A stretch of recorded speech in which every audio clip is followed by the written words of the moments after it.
There's something they won't tell you at the checkout line. Something the packaging is specifically engineered to hide. Something the industry quietly depends on you never connecting. Because the moment enough people connect it, the entire system has to respond. Your grocery store shelves look full right now. That's not an accident. That's a strategy. Full shelves are the visual language of abundance. They communicate calm. They say there's plenty, take your time, no urgency here. And for most of modern history, that communication was honest. The shelves were full because warehouses were full, because surplus existed somewhere behind the storefront. That relationship quietly broke down years ago, and nobody sent a memo. What fills your store today isn't inventory, it's flow, a precisely timed, a continuously moving stream of product designed to arrive just in time to replace what sold the day before. There are no deep stock rooms overflowing with backup supply. There's a delivery schedule, a replenishment algorithm, and a very precise assumption about how many units of each product a household buys in a given week. When that assumption holds, the system looks perfect, shelves stay full, prices stay stable. Nobody notices anything unusual. When that assumption breaks, when enough people, for any reason, buy even slightly more than usual, the math unravels faster than most people expect. A shelf that looked fully stocked on Monday can be stripped by Wednesday. Not because the product doesn't exist in the world, because the pipeline wasn't designed to absorb a sudden change in consumption patterns. This is the context in which everything on this list needs to be understood.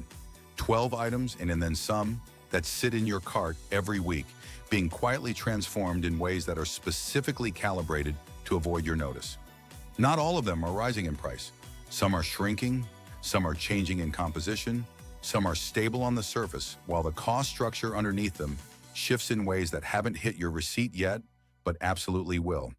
Here's what to hold in mind as we go through each one. How many of these shifts have already happened to your groceries without you registering them? Let's start where most people feel the first sting. Number 12, beef. There's a specific moment most people recognize. You reach the meat case, see the cut you wanted, check the price, and experience something between hesitation and quiet resignation. You might put it back, you might buy it anyway and feel vaguely annoyed about it, but you do it without fully understanding why the price is where it is, or where it's going.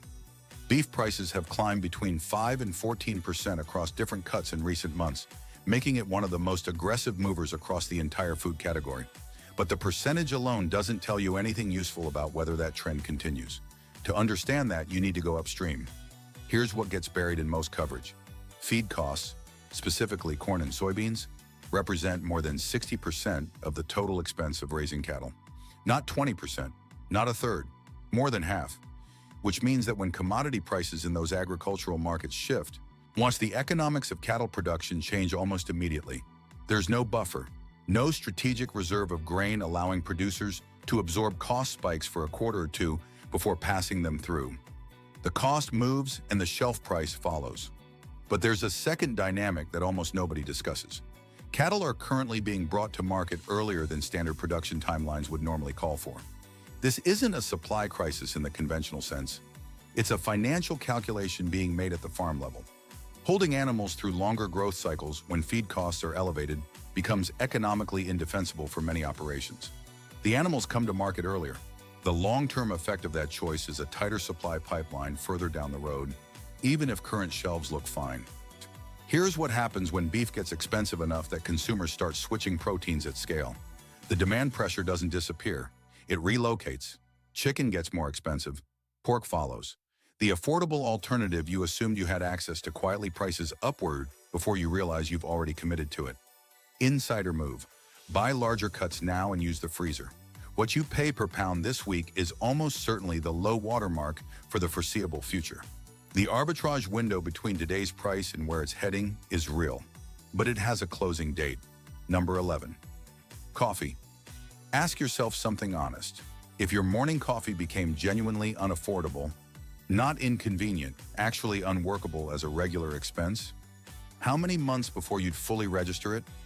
Not when you'd notice the price, but when you'd actually change your behavior as a result. For most households, the answer is somewhere between 3 and 6 months, and the industry is acutely aware of that lag time. Coffee prices have risen 15 to 25% across various categories in recent months. What makes this particular increase structurally significant isn't the size of the jump. It's the demand response, or the near total absence of one. Coffee drinkers do not cut back quickly. The product sits at the intersection of habit, ritual, and mild physical dependence in a way that makes demand almost uniquely inelastic. People absorb cost increases and barely change their purchasing behavior, which means there's no market signal compelling prices to come back down. Brazil and Colombia, which together dominate global Arabica production, thus have both faced serious production disruptions, extended drought conditions in key Brazilian growing zones, irregular rainfall patterns affecting Colombian yields, both at once. And here's the piece that gets almost no consumer-facing coverage. A coffee tree requires 3 to 5 years to return to full stable production after it's been significantly stressed or needs to be replanted. The supply pressure being created right now won't resolve in a fiscal quarter. This is a multi-year recalibration. Layered on top of agricultural disruption is the transportation cost structure. Green, unroasted coffee travels through complex international logistics before a single bean is processed. Every leg of that journey costs more than it did 2 years ago. Once the industry establishes a new cost floor at scale, it tends to anchor there. Insider move: whole bean coffee stored in a sealed, airtight container maintains quality for months. The price you're paying today may look like the discount in retrospect. Acting on that while it's still true costs nothing and protects a daily expense that operates entirely on autopilot for most people. Number 10. Chocolate and candy. Something has been happening in the candy aisle that you've almost certainly experienced without having language for it. You picked up a product you've bought for years. Same brand, same packaging, same price tag. But something felt off. Lighter somehow. Smaller in a way that you couldn't precisely define because you weren't holding a ruler. You weren't imagining it. Cocoa prices have increased 30 to 40% in certain market windows recently. Cocoa cultivation is concentrated in a narrow equatorial band, or primarily across West Africa. That concentration means any disruption, disease outbreak, weather event, political instability, produces an immediate and disproportionate effect on global supply. When input costs spike at that magnitude, manufacturers face a binary choice with very different consumer response profiles. Option 1. Raise the price on the label. Consumers notice immediately. Purchase rates drop. Visibility is high. Option 2. Maintain the label price exactly, reduce the amount of product inside the package, and say nothing. Consumer detection rate, very low. The industry overwhelmingly chooses option 2. This practice is called shrinkflation, and it works because of a specific and well-documented cognitive blind spot. People track prices, not weights, and no one is mentally converting price tags to cost per gram at the shelf.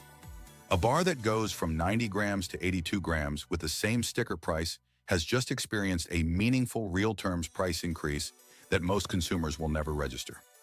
The receipt looks identical, the value delivered does not. Sugar, secondary ingredients, packaging, and transportation have all moved upward simultaneously.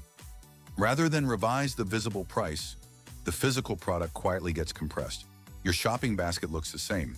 What's inside it is worth less than it was 12 months ago. Insider move. Check the printed weight on products you buy regularly and compare it to what you remember. If the number has dropped, you're already paying more per unit than your receipt reflects. In getting ahead of the next round of size reductions is straightforward once you know to look for it. If this breakdown is giving you a clearer picture than you're getting elsewhere, like and subscribe. There's a lot more upstream analysis where this came from, and none of it makes the mainstream headlines. Number 9. Canned goods. Canned goods have operated as the reliable floor of grocery budgets for most of modern consumer history. When everything else got expensive, canned beans, canned tomatoes, canned fish held. The category you could always fall back on when other sections of the store became prohibitive. Understanding why that's changing requires asking a question most people never think to ask. If the beans inside the can haven't changed, what exactly is getting more expensive? The can itself. Ink or steel and aluminum, the primary materials in food can manufacturing, have both experienced significant cost increases driven by two converging pressures. First, producing these metals is highly energy intensive. When electricity and natural gas prices rise, manufacturing costs rise almost immediately. There's no lag, no buffer stock of pre-manufactured empty cans softening the transition. Second, both metals move through international supply chains subject to geopolitical dynamics and trade tensions. When producing regions experience instability, commodity markets respond. And those market responses don't stay in the financial press. They end up on grocery shelves. The structural implication here is more significant than a few extra cents per can. Canned goods have functioned as a consumption floor, the reliable fallback when other categories price out. When that floor shifts upward, the entire budgetary architecture that households have built around it has to reorganize. An extra quarter per can sounds negligible. Across 25 cans in a standard monthly pantry cycle, it's a meaningful and recurring drain on a category that people specifically chose because it wasn't supposed to move. Insider move: if canned goods form the foundation of your household pantry, build quantity now rather than buying on a rolling week-by-week basis. The savings are real, and the expiration risk is essentially non-existent with properly stored cans. Number 8, chicken and low-cost proteins. When beef gets expensive, the universally applied logic is to switch to chicken. It's cheaper, it's available. It has served as the reliable protein alternative for decades. The logic is sound. The execution collapses when millions of households apply it simultaneously. Demand concentration in the poultry supply chain doesn't produce more chicken, it produces more expensive chicken. When a significant share of the market pivots toward the same category within a compressed time window, prices can shift 5 to 10% in just a few weeks.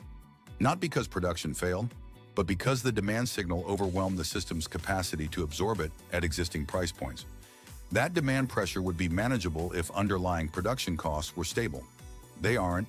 Poultry operations rely on corn and soybean-based feed, the exact same commodities pushing beef prices upward. Beef feed represents more than 60% of the cost of raising chickens. The commodity market dynamics affecting cattle production affect poultry production with only a slight timing difference. The destination is the same. Poultry supply chains are also built around efficiency rather than surplus capacity. They are highly optimized systems with minimal slack. When demand spikes, the adjustment mechanism is price, not volume. The system cannot rapidly expand output. It can only reprice what it already has. Here's the real-world outcome when millions of households execute the switch to chicken strategy at once.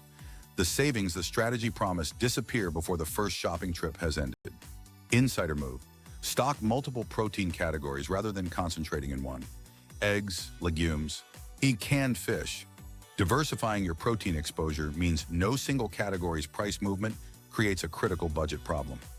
Buying chicken now, before the demand shift peaks, captures the price before the crowd arrives. Number 7, fresh vegetables. This is the most unpredictable category on this list.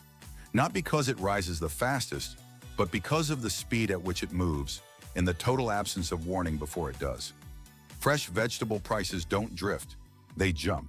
A 20% increase in a single week is not unusual. A 50% increase in a specific high-demand variety during a supply disruption is documented and recurring, and the triggers are almost entirely outside any forecasting model available to the average consumer. A frost at the wrong point in the growing cycle, an extended rain event saturating key production soil, a heat spike that compresses the harvest window from weeks to days. Any of these eliminates meaningful quantities of supply almost overnight. The reason the system can't absorb these shocks is structural. Fresh vegetables have shelf lives measured in days from harvest to retail. There is no reserve inventory that can be released to cushion a supply disruption in a growing region. When supply drops, prices at your store respond within 72 hours, not over several weeks. Transportation adds another cost layer that most consumers never account for. The vegetables available in major retail markets have typically traveled significant distances through multi-stage logistics networks, each stage subject to its own vulnerabilities. Fuel price movements, weather disruptions along transport corridors, labor issues at distribution hubs. Any of these adds cost and time to a product where time means spoilage. Those costs don't get absorbed at any point in the chain. They arrive at the price tag. And unlike every other category on this list, the strategy of buying ahead doesn't apply here. You cannot meaningfully stockpile fresh vegetables. Insider move: shop what is currently in season in your region. Locally sourced, in-season produce carries the smallest transportation exposure and historically holds the most price stability from week to week. Build your meal planning around what's actually affordable right now, rather than what you intended to cook. Number 6, fresh fruit. Fruit shares all of fresh produce's core vulnerabilities. Weather dependency, short shelf life, No meaningful inventory buffer, and adds one dimension that makes it behave differently when conditions deteriorate. Price swings in specific fruit varieties can reach 20 to 60% within a matter of weeks. That range is wider than what you see in vegetables, and the movements tend to be more abrupt because supply concentration is more extreme. The commercially available fruit most consumers buy is grown within very specific and geographically limited climate zones. Citrus, stone fruits, tropical varieties. Each has a defined geography with narrow growing requirements. When those conditions are disrupted, there is no nearby alternative production region capable of compensating quickly. Supply contracts without warning, and prices don't ease upward gradually. They jump. What most consumers standing at the display never calculate. The fruit they're holding has often traveled thousands of miles through a cold chain logistics network before reaching the shelf. Fuel costs, port handling fees, refrigerated transport rates, time in transit. All of those are higher today than they were 24 months ago. The price reflects every link in that chain, not just whether the fruit was actually scarce. There's also a specific pattern in this category that's worth understanding. Fruit can disappear from shelves completely for several days following a disruption. When it returns, the price has adjusted to reflect the tighter supply environment that developed during the absence. A week off the shelf can produce a price shift that doesn't reverse. Consumers adapt to the new price, and the market has no mechanism compelling it lower. Insider move. When specific varieties are at seasonal lows right now, buy in volume and freeze. Frozen fruit retains most of its nutritional value and removes your exposure to the next price spike, which in this category characteristically arrives without advance notice. Still with us? Good. This is where things get genuinely interesting, and where most people are completely caught off guard. Like, comment, subscribe. It keeps this kind of analysis coming. Number 5, bottled water and juice. Here's a connection almost nobody makes when they're loading a case of water into the cart. A meaningful portion of what they're paying for is oil, not the water, the container. Plastic bottles are manufactured from petroleum-derived materials. When oil prices rise, so the raw material cost for producing plastic packaging rises in parallel. When fuel prices increase, the cost of moving large, heavy volumes of essentially commoditized product through distribution networks to retail rises as well. Both inputs are under pressure simultaneously right now. Neither is discussed in the consumer-facing coverage of grocery costs. What makes this category particularly easy to miss is the increment size of the increases, a few cents per unit. Nearly invisible at the individual transaction level, but a household purchasing multiple cases of water and several bottles of juice per week absorbs a meaningful additional annual expense from movements that register as essentially nothing each time they occur at the register. E-juice compounds this further by adding agricultural exposure on top of packaging and transportation costs. The fruit inputs carry the same supply and weather vulnerabilities outlined in the previous section, layered on top of already elevated packaging and delivery costs. The result is a category most people buy on complete autopilot that has been getting consistently more expensive through mechanisms that are nearly impossible to detect at the point of purchase. Insider move, shift to larger format containers wherever practical. The per-unit packaging cost on larger formats is substantially lower than on individual bottles. For juice especially, concentrates represent significant per-serving savings. A simple shift in purchasing format reduces ongoing exposure to a cost category that operates entirely below most people's awareness threshold. Number 4, milk and butter. Most people expect dairy to be stable. It's basic. It's regulated in many markets. It's been a consistent part of grocery spending for so long that its reliability feels almost guaranteed. And that expectation is exactly why what's happening to it is so effective at going unnoticed. Milk and butter aren't spiking, they're drifting.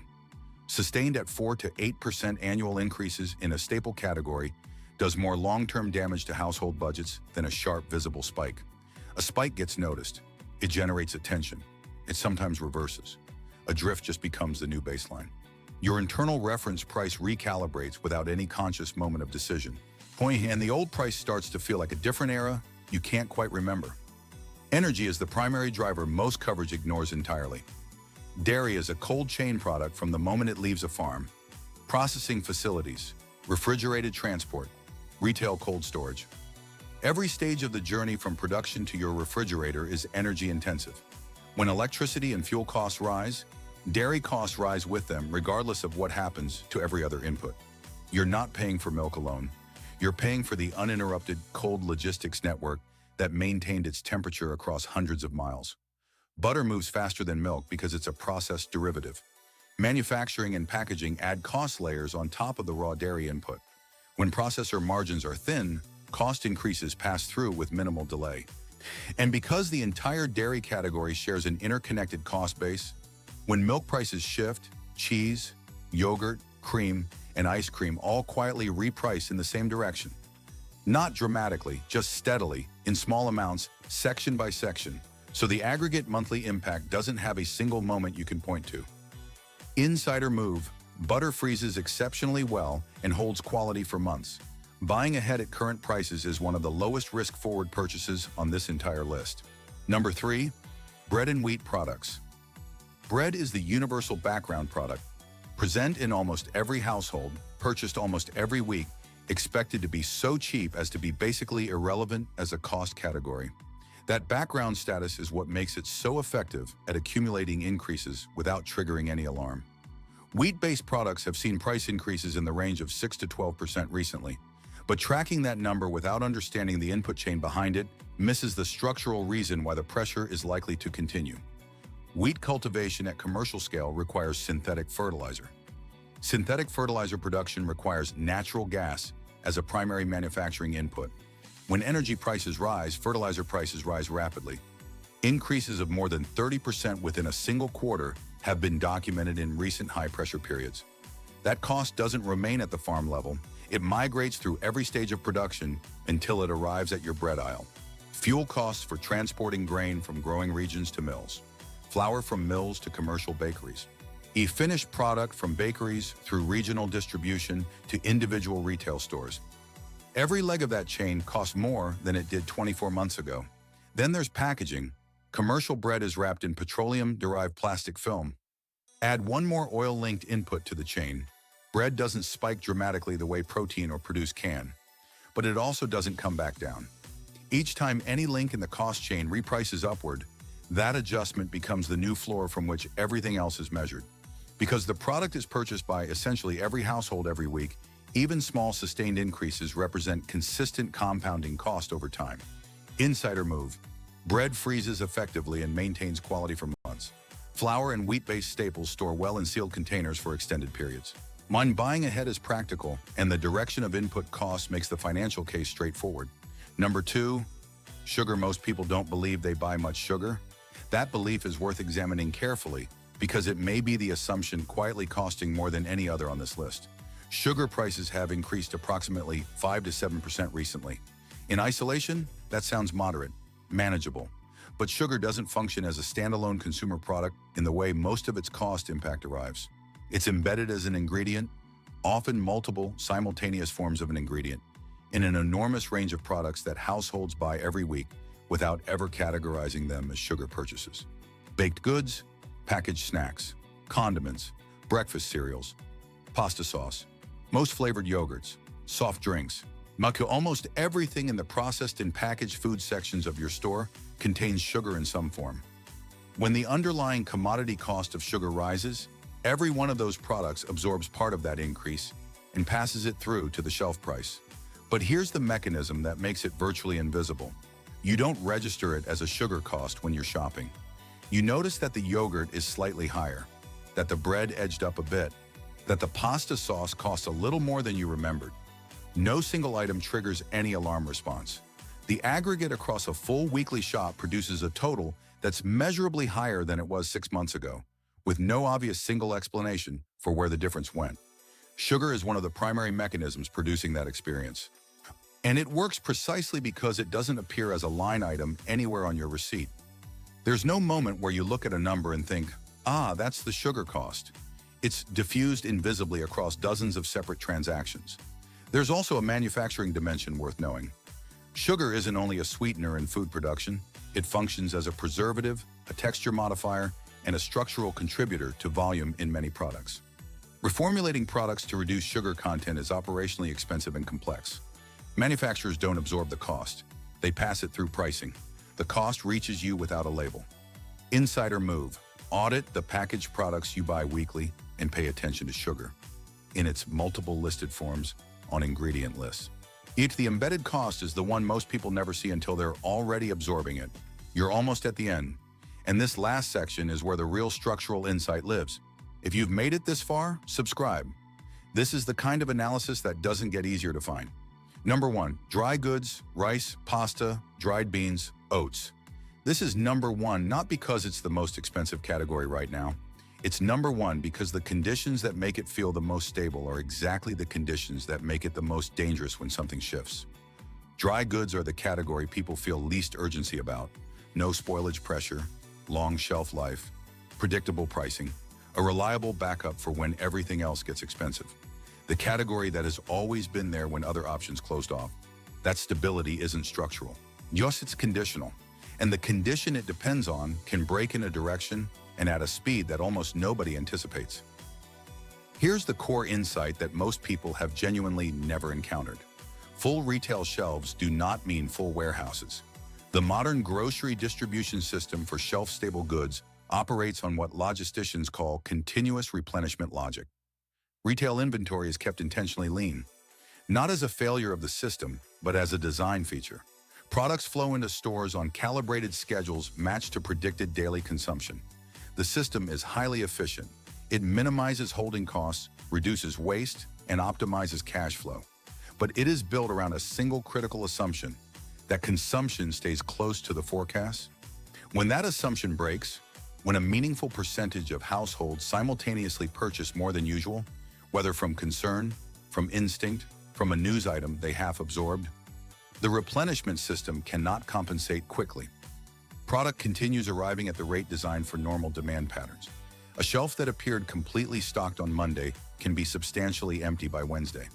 Not because the product ceased to exist in the world, but because the pipeline was calibrated for a consumption pattern that no longer describes what's actually happening.